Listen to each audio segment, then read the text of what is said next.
I don't think I mentioned anything like this in the videos of me discussing the right stories to tell and the right way to write characters in Power Rangers.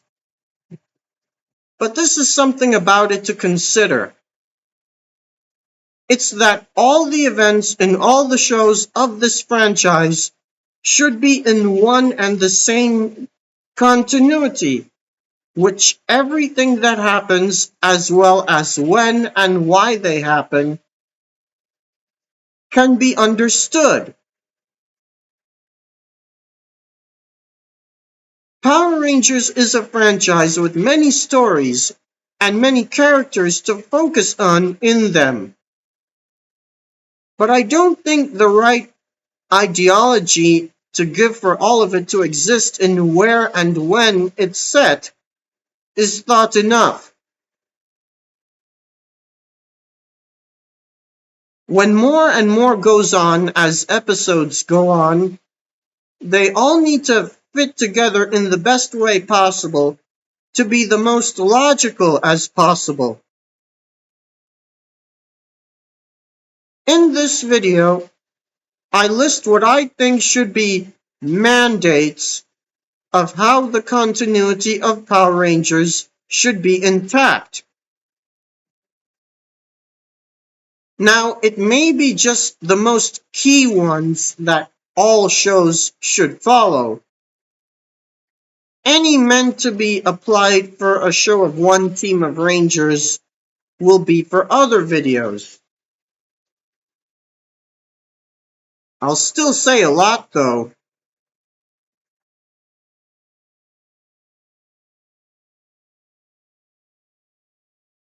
The first matter to look at is when characters coming from one show appear in an episode of another show. Crossovers, as people call it. I'll be saying the most about this.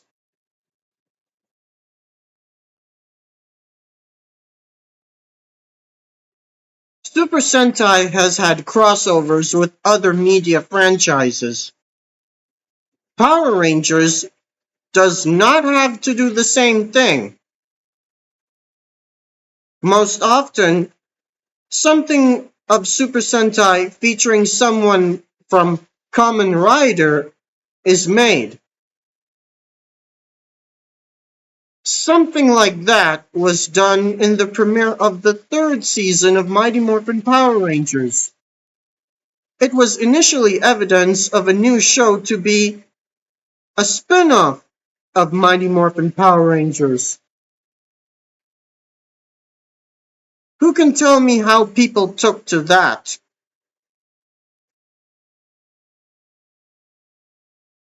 I don't call it a crossover, only because the characters to be in the new show were in the Power Rangers show first, and the new show didn't come out as yet.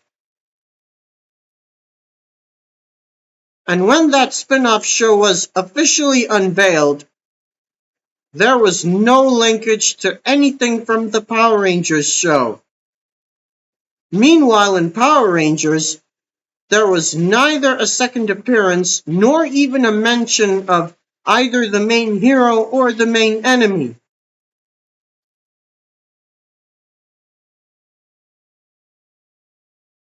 I wonder, did this happen because the producers felt afterwards that the new show being canon to Power Rangers would overcomplicate things? Or was it done just as a promotion for the new show, and the producers want the viewers to think that the episodes featuring the characters are not canon to the show? Either way, putting those characters in Power Rangers beforehand was not bright to me.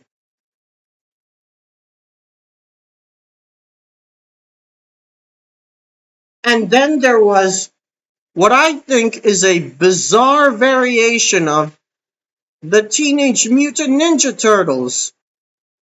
Like it or not, Saban actually made their own show featuring those characters, and with a fifth turtle. Was that show trying to be like Power Rangers as well?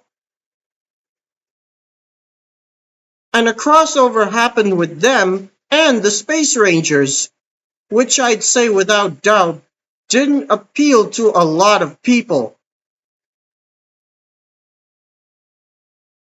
Now, the detailed storyline employed by the show featuring the Turtles, how does it really fit in the Power Rangers universe? Has any Power Ranger encountered any adversary of the Turtles? Has any character of the Power Rangers franchise came across anyone in the setting of that show? Has any event of it collided with anything happening in Power Rangers? No episode has ever divulged any of that.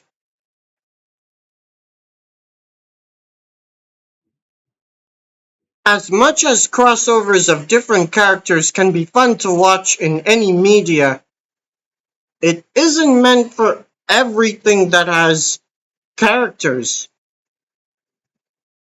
And I'm sure that there are certain media franchises that never will do it, especially because keeping set the characters, the environments, and the timeline always matters to the people doing it, and those franchises are most successful from it.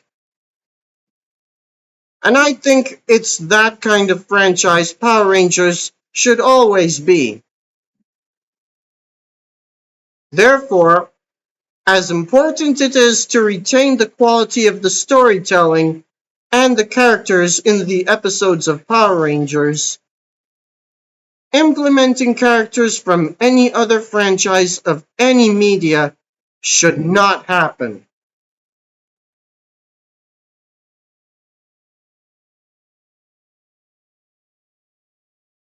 What happens in Super Sentai that I find agreeable enough is when heroes from past shows appear alongside current heroes in their shows.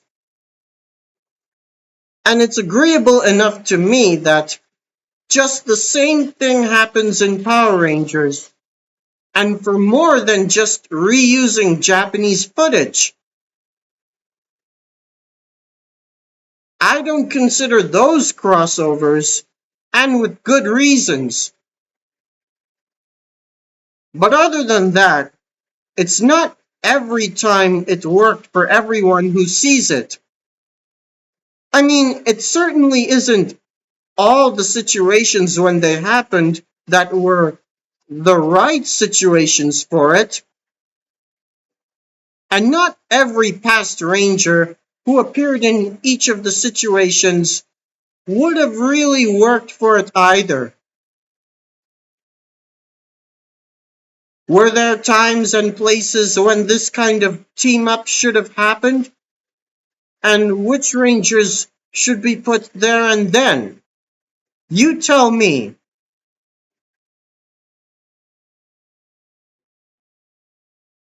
Now, the issues mentioned don't necessarily mean that it's not a good idea overall.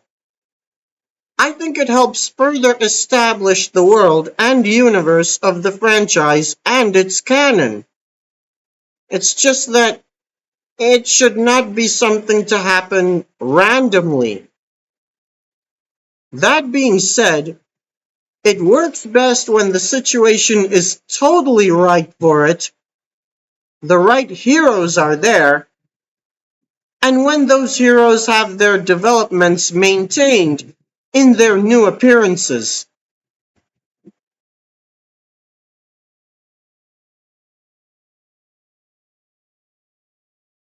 So plot lines of when past Rangers fighting alongside current Rangers actually are worth implementing in the franchise. But right things need to happen for them to happen right.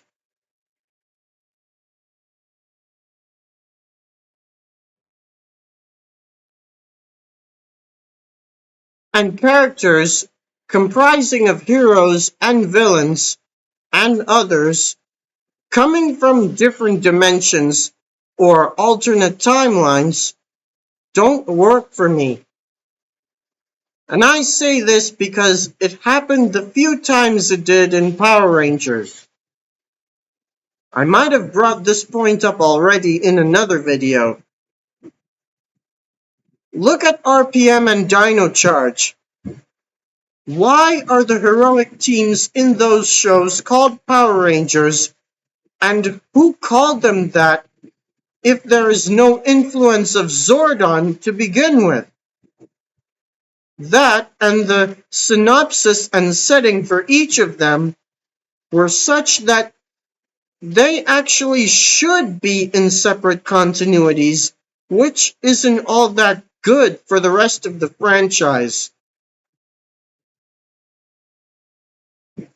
I can suggest what could have been done instead, but that's for other videos.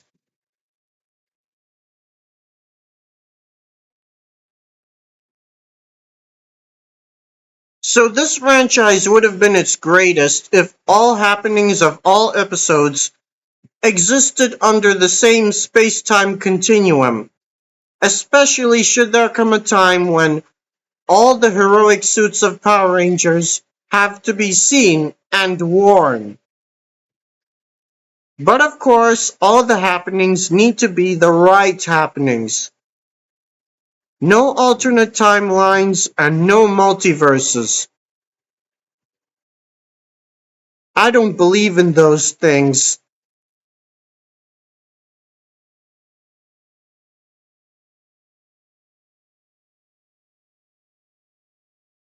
Like Super Sentai, Power Rangers is a franchise with a following, but it isn't all stable, and it doesn't take a genius to say that. You need to have the right stories, and you need to have the right characters to drive the stories forward, but in order for all of them to work together correctly in the set universe and timeline, there should be reinforced mandates for the overall continuity. As someone who takes this franchise as seriously as ever, I always think that this franchise and everything in it need to be considered, contained, and controlled, especially for how much has happened in that many episodes. And you know, this is another aspect of it that should be that way. But of course, and as you know, it isn't that way. But I hope that the above mandates I gave can make it so. And that's how it will be in my fandom. And that concludes my video.